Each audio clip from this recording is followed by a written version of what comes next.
An Alabama mother was the victim of an abusive relationship with a man that went on to attack her so badly that he left her with a broken skull that needed surgery to fix. Even when he was on the run for his crimes, he proceeded to stalk and terrorize her family, including her kids. This is the horrific abuse of Crystal Shannon.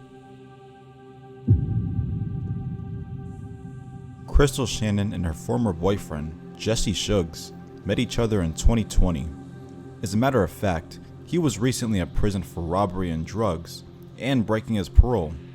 Shannon knew he was a convict who'd been behind bars before, but didn't know exactly how bad his record truly was.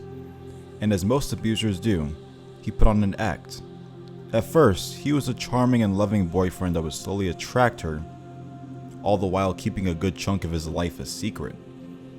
He was charged with 25 crimes before the two even met, and they became engaged around the Christmas holidays back in 2021. Once he really got a hold of her, that was when he started abusing Shannon.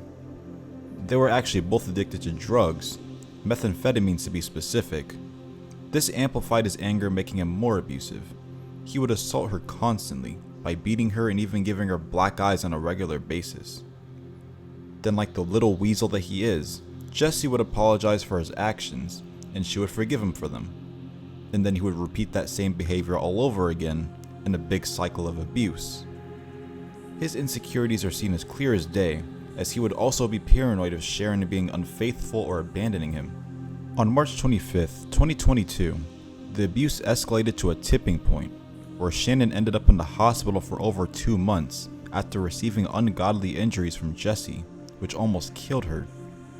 These include a broken skull, which she actually had to get surgery to remove half of because it ended up putting pressure on her brain. She had 2 strokes and a brain aneurysm, and her head ended up forming fluid inside of it and had to get that fluid drilled out of her skull. She also developed a second infection that was so bad that they had to cut her skull open for a second time to take it out. Her memory was also heavily affected, so it took time for her to process what happened to her. As extensive as her injuries were, her sister Tabitha, along with her family, had been her support system throughout this whole ordeal. Because I know for a fact that they were, and still are, a very important factor in her healing process.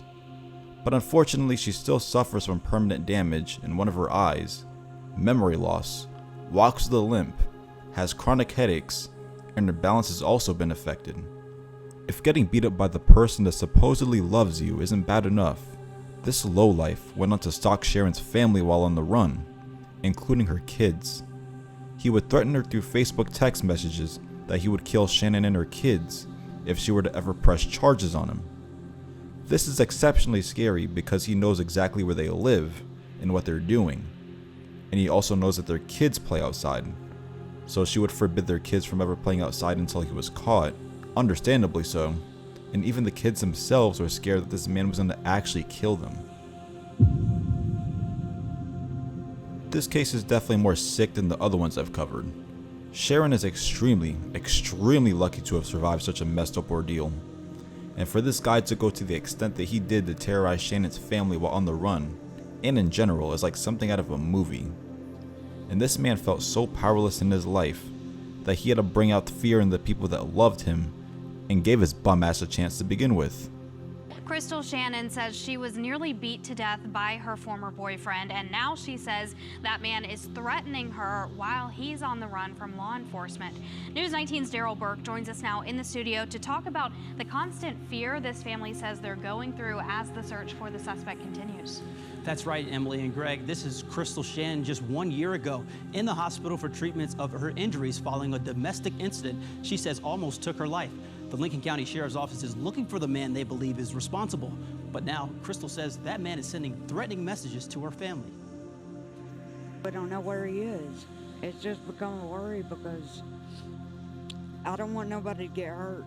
In March of 2022, Crystal Shannon says her boyfriend at the time, Jesse Suggs, assaulted her. Crystal stayed in the hospital for roughly 2 months after the attack, undergoing more surgeries. He cracked my skull, which led to me having brain surgery. And now, The Lincoln County Sheriff's Office says Suggs is wanted for attempted murder. While deputies continue to look for him throughout North Alabama and southern Middle Tennessee, Crystal says Suggs has been sending her and her family death threats if they don't drop the charges. He sent out text messages a few days ago threatening to kill my sister and her 3-year-old daughter. He said he saw her 3-year-old daughter jumping on the trampoline, which means he was located behind her home. I live with my family, so he's obviously putting their life in danger as well. The kids have had to start playing inside. Crystal's sisters, Tabitha and Leanne, say they are now all on edge. We have to walk them to get them on the bus, to get them off of the bus.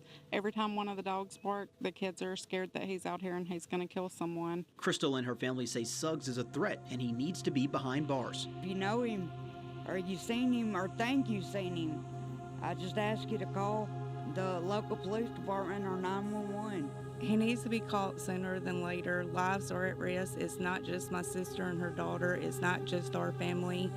His next girlfriend could be the next victim. Not only is this man torturing her physically, but also mentally having her family in a constant state of paranoia. Jesse Suggs, this pathetic excuse for a man, finally got what was coming to him when he was found in Florida out of all places, and was arrested in May 2023 for the attempted murder of Crystal Shannon. I could imagine the relief that her family felt after getting that news. Inmates don't like people that abuse women and children, so let's just say he's going to be on the lower end of the food chain.